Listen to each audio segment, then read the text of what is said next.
सब उठा। ठीक है, यदि आप लोग अगली बार बुलाना चाहते हैं, बोल वृंदावन बिहारी लाल की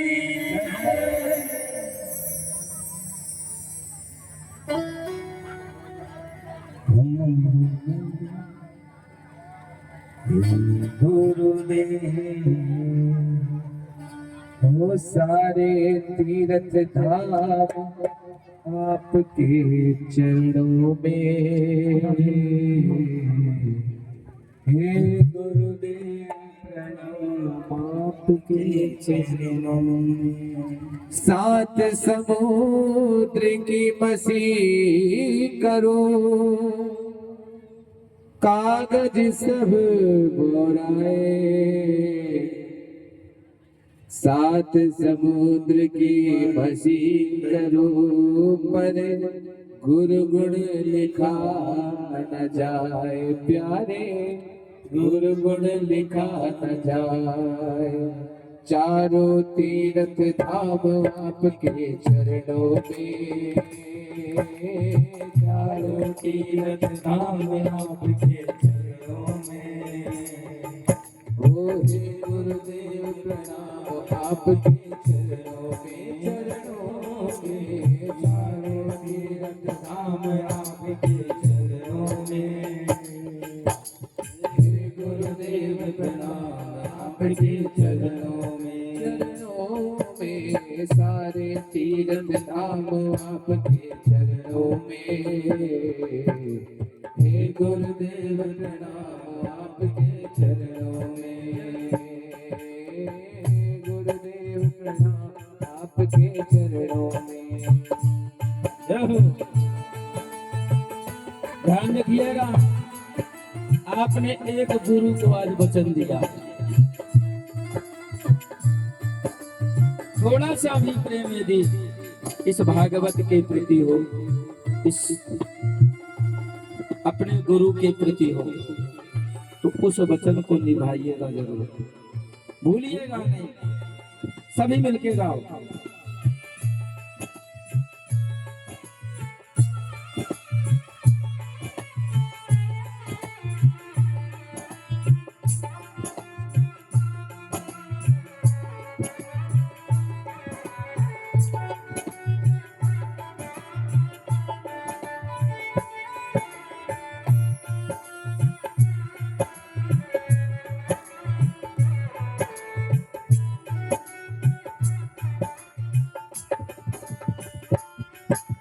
हृदय में माँ गौरी लक्ष्मी, कंठ शारदा माता है। हृदय में माँ गौरी, कंठ शारदा माता है। जो भी मुख से वचन कहे, वो वचन सिद्ध हो जाता है, वो वचन सिद्ध हो जाता है, वो वचन सिद्ध हो जाता है।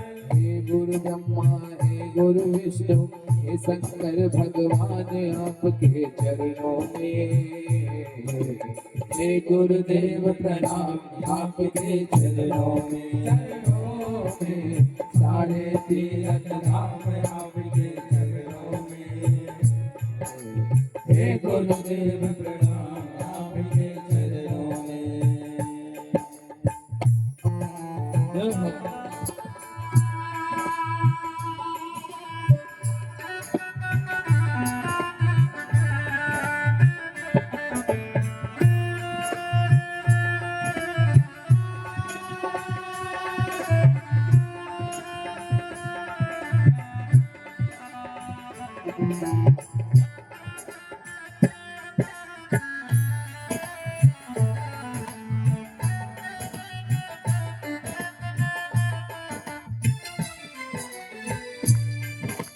जन्म के दाता मात पिता है, आप कर्म के दाता है, आप कर्म के दाता है। जन्म के दाता मात पिता है, आप कर्म के दाता है, आप कर्म के दाता है। आप ही मिलाते ईश्वर से, आप ही भाग्य विधाता है, आप ही भाग्य विधाता है, आप ही भाग्य विधाता है। वो दुखिया मन को रोगी तन को मिलता है आराम आपके चरणों में। हे गुरुदेव प्रणाम आपके चरणों में। हे गुरुदेव प्रणाम आपके चरणों में। हे गुरुदेव प्रणाम आपके चरणों में।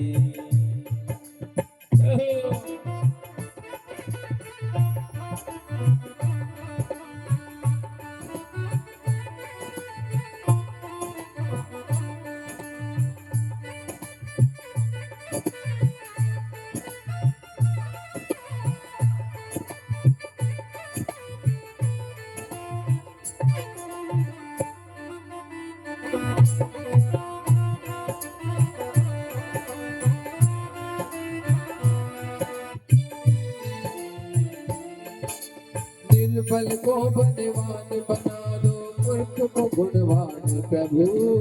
मूर्ख को गुणवान प्रभु, मूर्ख को गुणवान प्रभु।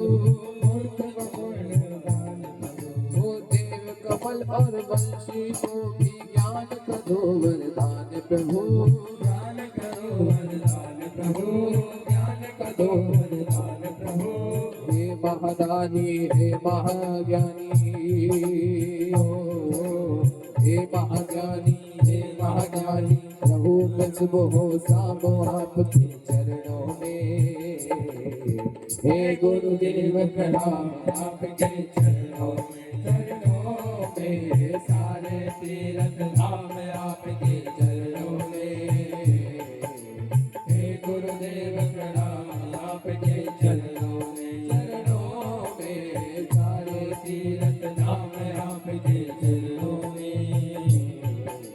हे गुरुदेव प्रणाम आपके चरणों में। हे गुरुदेव प्रणाम आपके चरणों में। हे गुरुदेव प्रणाम आपके चरणों में। आपने एक गुरु से वचन दिया है, उस चारों धाम तीर्थ की कसम है आपको, उस भगवान की सौगंध है आपको। और यदि आप भी नहीं सुधरे तो फिर कभी नहीं सुधरेंगे। ये मौका मिला है आप लोगों को आपकी बुराइयों को त्याग करने का। ध्यान रखिएगा, ऐसे भगवान का विवाह हुआ। दूसरा विवाह है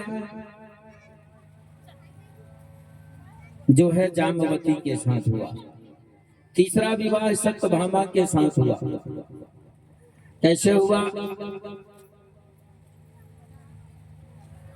जो है बड़ी सुंदर कथा है। कहते हैं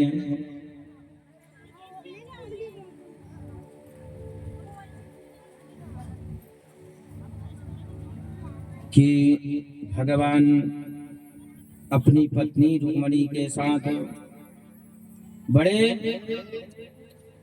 भाव से और दोनों दंपति जो है एक दूसरे के साथ बड़े स्नेह और प्रेम के साथ रहते थे।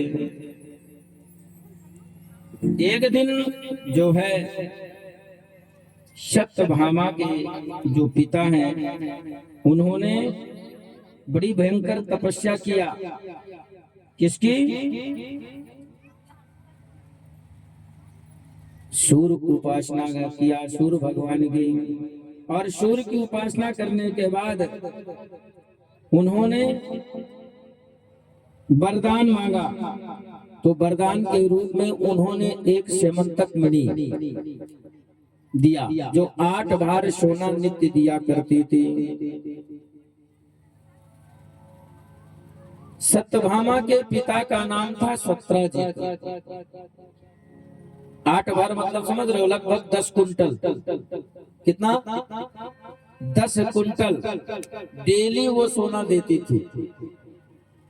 सूर्य नारायण ने प्रसन्न होकर के उनको ऐसी सुंदर मणि दिया था।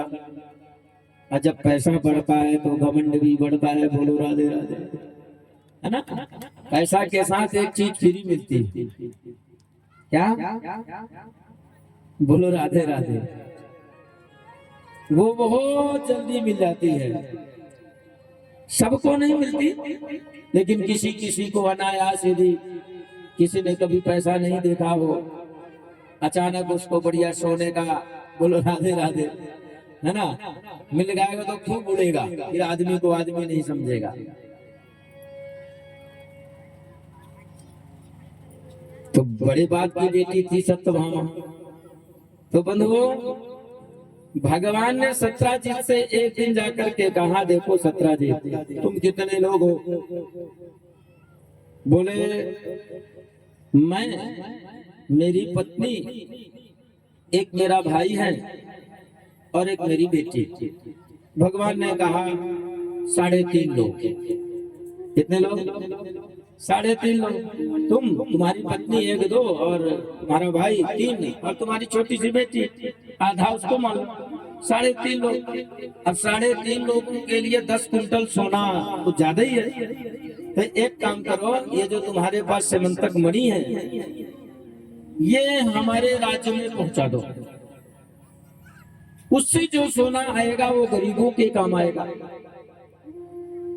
परोपकार के काम आएगा, दान पुण्य के काम आएगा, सदा व्रत चलते हैं तो उसके काम में आएगा, वो धन खर्च होगा। तो सत्राजित ने कहा, महाराज देखिए, ये तो मेरे इष्ट की दी हुई है, मेरे को उन्होंने उपहार के रूप में दिया है, इसलिए मैं अपनी इष्ट की दी हुई चीज मैं आपको नहीं दे सकता। बोले ठीक है भाई, तुम्हारी मर्जी, दो तो ठीक है, नहीं दो तो तुम्हारी मर्जी। लेकिन कहते हैं, जल से पतला कौन है, कौन का जल से काली, कौन अगन से तेज है, कौन भूमि से भारी।